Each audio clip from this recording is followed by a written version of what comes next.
കോഴിക്കോട് മുക്കത്ത് പീഡനശ്രമം ചെറുക്കുന്നതിനിടെ ഹോട്ടൽ ജീവനക്കാരിയായ യുവതി കെട്ടിടത്തിൽ നിന്ന് ചാടിയ സംഭവത്തിൽ കൂടുതൽ തെളിവുകൾ പുറത്തു. യുവതി കെട്ടിടത്തിൽ നിന്ന് ചാടുന്നതിന് തൊട്ടു മുമ്പ് ഹോട്ടലുടമയും ജീവനക്കാരും ഉപദ്രവിക്കാൻ ശ്രമിക്കുന്ന ദൃശ്യങ്ങളാണ് പുറത്തു വന്നത്. താമസ സ്ഥലത്തേക്ക് പ്രതികൾ വരുമ്പോൾ യുവതി മൊബൈലിൽ വീഡിയോ ഗെയിം കളിക്കുകയായിരുന്നു. ഈ സമയത്ത് സ്ക്രീൻ റെക്കോർഡായ വീഡിയോ ആണ് പീഡനശ്രമത്തിന്റെ ഡിജിറ്റൽ തെളിവായി മാറിയത്. സംഭവത്തിന് ശേഷം ഒളിവിൽ പോയ പ്രതികളെ പിടികൂടാത്തതിൽ വ്യാപക പ്രതിഷേധമാണ് ഉയരുന്നത്.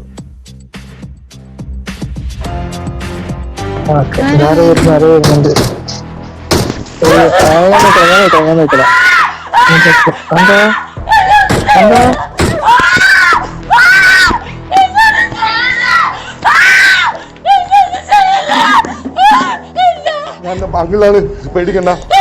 അങ്കിൾ പിന്നെ സംസാരിക്കാൻ കൊച്ചുണ്ടാക്കി നിന്നെ മാനം പോകും. കൊച്ചുണ്ടാക്കി നിന്നെ മാനം പോകും.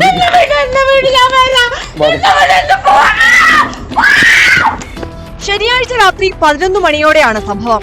മുക്കം കോഴിക്കോട് റോഡിൽ മാമ്പറ്റയിൽ പുതുതായി ആരംഭിച്ച സങ്കേതം എന്ന ഹോട്ടലിലെ ജീവനക്കാരിയായ പയ്യന്നൂർ സ്വദേശിനിക്ക് നേരെയായിരുന്നു അതിക്രമം.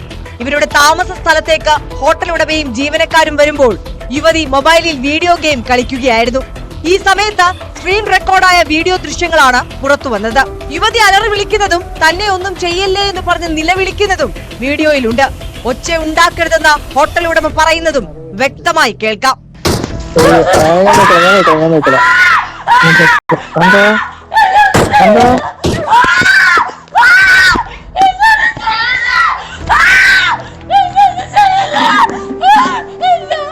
അങ്കിളാണ്, പേടിക്കണ്ട. അങ്കിൾ പിന്നെ സംസാരിക്കാൻ കൊച്ചുണ്ടാക്കി നിന്നെ മാനം പോകും. കൊച്ചുണ്ടാക്കി നിന്നെ മാനം പോകും.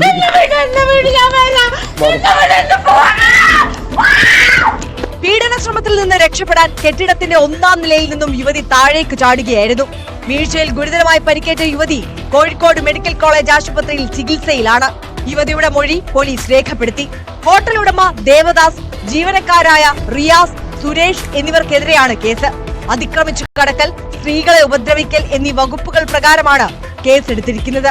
ഇവരെ ഇതുവരെ കസ്റ്റഡിയിൽ എടുത്തിട്ടില്ല. പ്രതികൾ ഒളിവിലാണെന്നാണ് പോലീസ് വിശദീകരണം.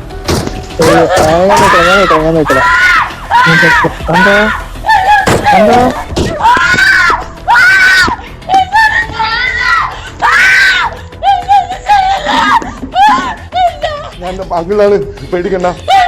അങ്കിൾ പിന്നെ സംസാരിക്കാൻ കൊച്ചുണ്ടാക്കി നിന്നെ മാനം പോകും. കൊച്ചുണ്ടാക്കി നിന്നെ മാനം പോകും.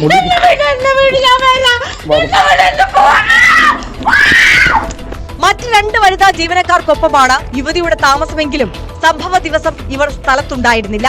3 മാസം മുൻപാണ് യുവതി ഈ ഹോട്ടലിൽ ജോലിക്ക് കയറിയത്.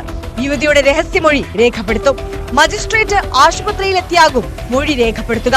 പലപ്പോഴായി പെൺകുട്ടിയെ ഹോട്ടൽ ഉടമ പ്രലോഭിപ്പിച്ചിരുന്നുവെന്നും കൂടുതൽ തെളിവുകൾ പക്കലുണ്ടെന്നും യുവതിയുടെ ബന്ധുക്കൾ വ്യക്തമാക്കി. സംഭവം നടന്ന് 4 ദിവസമാകുമ്പോഴും പ്രതികളെ പിടികൂടാത്തതിൽ വ്യാപക പ്രതിഷേധമാണ് ഉയരുന്നത്.